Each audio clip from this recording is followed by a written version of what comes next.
ষষ্ঠ উপজেলা পরিষদ প্রথম ধাপের নির্বাচনে চেয়ারম্যান নির্বাচিত হয়েছেন নিজামুদ্দিন খান। তিনি মোটরসাইকেল প্রতীক নিয়ে ভোট পেয়েছেন ৩৬,৮৪০ ভোট। তার নিকটতম প্রতিদ্বন্দ্বী ছিলেন সাবেক উপজেলা চেয়ারম্যান মুক্তারুল হক মুকু।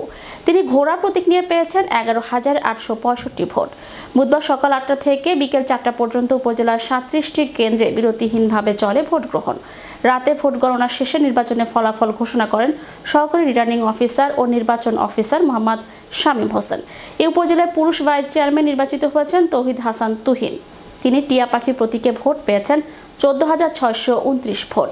তার নিকটতম প্রতিদ্বন্দ্বী মুজিবুর রহমান মাইক প্রতীক নিয়ে ভোট পেয়েছেন ১৪,০১০ ভোট। মহিলা ভাইস চেয়ারম্যান হিসেবে তৃতীয়বারের মতো নির্বাচিত হলেন সুলতানা রাজিয়া। তিনি এবারও কলস প্রতীক নিয়ে ভোট পেয়েছেন ৪৬,৯৭৮ ভোট।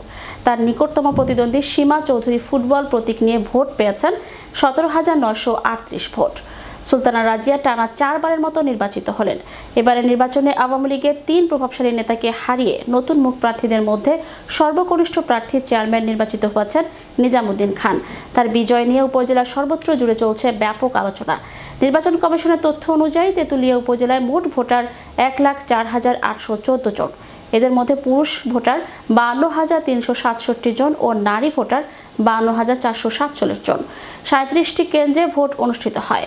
এ নির্বাচনে তেঁতুলিয়া উপজেলার চেয়ারম্যান পদে ৫ জন, ভাইস চেয়ারম্যান পদে ৮ জন ও মহিলা ভাইস চেয়ারম্যান ২ জন প্রতিদ্বন্দ্বিতা করেছেন।